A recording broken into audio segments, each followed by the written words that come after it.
Et bonjour les Verseaux, je reviens pour ce tirage pour les 2 prochaines semaines. C'est un temporel, ça parle au signe solaire, lunaire ou ascendant. Et on va de ce pas découvrir les messages que j'ai pour toi. Alors ça, c'est autre chose. On va aller voir un petit peu ce qui se passe. Je vais faire mon tirage en 6 cartes que je vais mettre en place et t'expliquer. Et pendant que je pré-brasse légèrement mes cartes, j'en profite pour remercier les personnes qui me suivent depuis longtemps, de dire bonjour aux nouveaux et aux nouvelles arrivantes. N'hésitez pas, si vous voulez soutenir mon travail, à aimer la vidéo, à la commenter, à la liker, à interagir en fait avec cette vidéo, à la booster. Et puis, vous pouvez regarder si vous avez envie d'aller plus loin. Je propose plein de choses sur mon site lodufeu.com. Donc, je vous laisse simplement le lien en barre d'informations. Et moi, je vais commencer tranquillou mon petit tirage pour voir un petit peu ce que les cartes ont à nous raconter. Alors, je vais mettre aussi le tarot. C'est un tarot dont j'ai fait la présentation sur la chaîne il n'y a pas longtemps pour les amateurs et amatrices d'oracle et de tarot. J'ai une playlist que vous pouvez retrouver en barre d'infos également, où je partage mes coups de cœur, mes découvertes et où vous pouvez vous procurer tous les oracles et tarots que j'utilise le plus régulièrement en vidéo. Hop. Et voilà. On est parti Los Amigos. On va commencer avec la première carte qui va nous parler de l'énergie du moment dans laquelle vous vous trouvez pour comprendre un petit peu si ce tirage résonne ou pas encore, ou peut-être pas du tout. Ok, 9 de bâton. 9 de bâton, c'est vouloir se protéger, c'est ne pas se sentir très sécurisé ou avoir besoin de se replier sur soi parce qu'on ne se sent pas forcément au top de sa forme et qu'on a peut-être une forme de fragilité ou d'émotivité ou en tout cas quelque chose qui nous fait réagir dans notre vie et on sent qu'on a besoin de se mettre à couvert. On a aussi le 6 de Michel qui est l'équivalent de 6 d'épée. La lumière est au bout du tunnel, souffler et faites de nouveaux projets, s'installer à l'étranger ou voyager. Donc voilà, la carte parle d'elle-même. Si vous avez été dans une phase où vous avez l'impression de devoir un petit peu vous écraser, vous replier, être un peu ballotté comme sur cette carte dans une mer agitée, ne vous inquiétez pas, les choses vont se poser et se tasser doucement et tranquillement. Donc prenez vraiment soin de vous et ménagez-vous.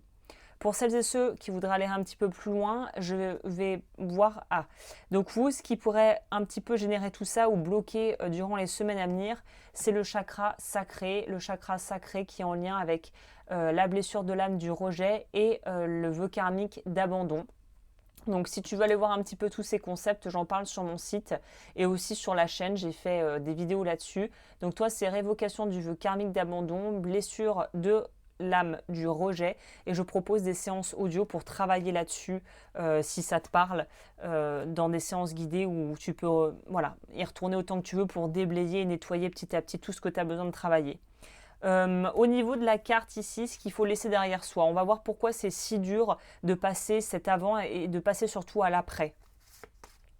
Ah, parce que tu as l'impression qu'il y a une partie de ta vie qui est peut-être en train de t'échapper, notamment peut-être au niveau relationnel et familial, où tu avais l'impression d'avoir peut-être atteint un peu le Graal, un peu le summum dans tes relations, dans ton train de vie, dans ta routine, ou en tout cas, tu as l'impression que tu perds un idéal. Et peut-être que le mot idéal n'est pas choisi à la légère ici, peut-être que tu idéalisais ce que tu vivais, mais l'idéal te faisait tenir, l'espoir faisait vivre et tu avais une vision de ton quotidien et de ce que tu vivais qui était peut-être justement embellie pour ne pas avoir à se confronter aux problématiques dans lesquelles tu es et que tu as peut-être juste mis de côté et elles font que remonter parce qu'elles doivent être traitées. Donc il y a une idée peut-être d'avoir voulu fermer les yeux pour se rassurer.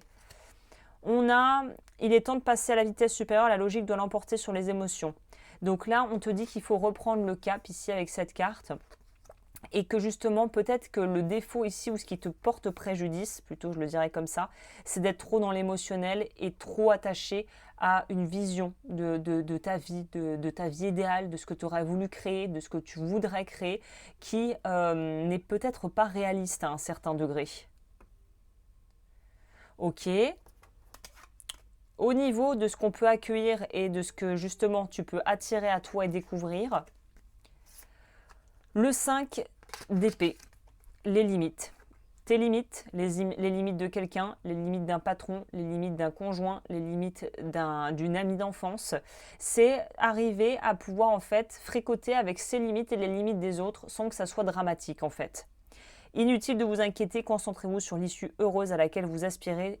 Bon après voilà, ce truc qui est branché archange. Demandez aux archanges de vous libérer de tout regret, culpabilité ou inquiétude. Donc on en revient à cette notion peut-être de sentiment de perdre le contrôle, de perdre main sur une relation, de se distancer peut-être d'une personne qui compte pour nous. Mais en fait, il faut laisser la vie suivre son cours. Et s'il y a un écrémage relationnel qui doit s'opérer pour toi, laisse faire parce que c'est pour ton plus grand bien. En tout cas, c'est une étape qui est nécessaire. Au niveau des relations, on a le 6 d'épée, très bien. On guérit des choses au niveau relationnel et on a l'arcane majeur des amoureux dans le tarot qui ici est représenté par l'archange Raphaël. Pour choisir, écoutez votre cœur, engagement profondément émotionnel, pouvoir de l'amour. Donc ouais, il y a une notion déjà d'amour de soi, de pouvoir se guérir à travers une relation peut-être spécifique, mais j'ai l'impression que c'est un travail qui se fait plus en interne. C'est pouvoir voir sa valeur, même si une relation part un peu en cacahuète ou que voilà, on n'arrive pas à trouver un terrain d'entente avec des gens autour de nous.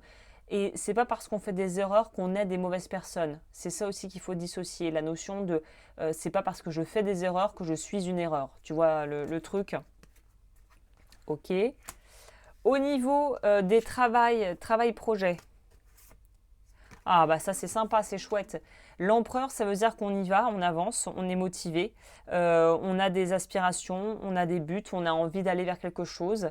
Et en plus, on a ici le 7 de denier qui nous parle de devoir travailler. Donc il est temps de prendre une décision, identifier clairement ce que vous voulez, puis agissez. Besoin de se purifier. Se purifier, ça pourrait tout simplement dire en fait s'alléger l'esprit.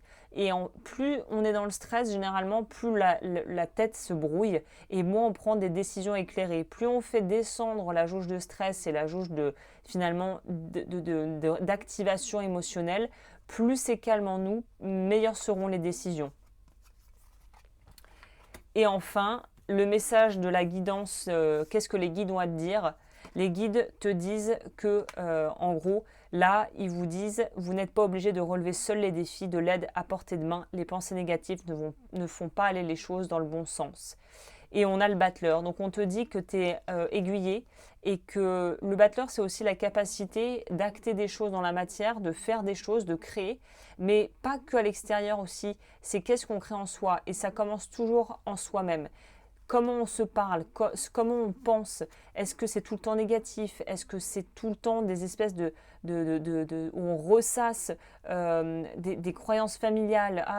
Par exemple, si tu t'arrêtes et que tu dis en fait, purée, mais quand je m'écoute, en fait, j'ai l'impression d'entendre ma mère me parler, dans le sens où je me parle comme elle me parlait et elle me parlait pas très bien, bah, il est peut-être temps en fait de prendre conscience de ça pour pouvoir changer le dialogue et le discours intérieur. Et tout changement commence de toute façon avec une prise de conscience intérieure sur une problématique ou sur notre rapport à nous-mêmes.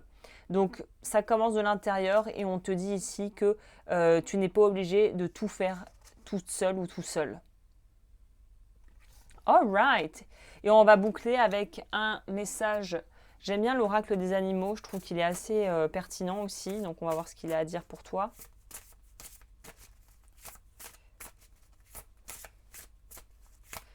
Si ça ne veut pas sortir... Ah bah il y en a deux. Allez, on prend. Si on a plusieurs, il y en a plusieurs. On a l'ours, je me ressource et me régénère pendant une période de repos. Donc en gros, il faut un petit peu appuyer sur la pédale de frein. Et la grenouille, je me purifie. C'est la deuxième fois qu'on vous parle de purification. Je me purifie de ce qui me pèse et je prends soin de ma sensibilité. Vous voyez, on revient au départ peut-être un peu à fleur de peau en ce moment. Il n'y a pas de mal à ça. Il faut juste vous réancrer, vous recentrer et en fait vous coucouner pour repartir sur de bonnes bases et dans de bonnes conditions et dans de bonnes dispositions. Et ben voilà, écoute, je crois que je t'ai tout dit, j'espère que ça t'a plu. Si c'est le cas, comme toujours, un petit pouce en l'air, interagir avec la vidéo, voir ce que je fais sur mon site web. Et je te dis à très vite pour de nouvelles vidéos.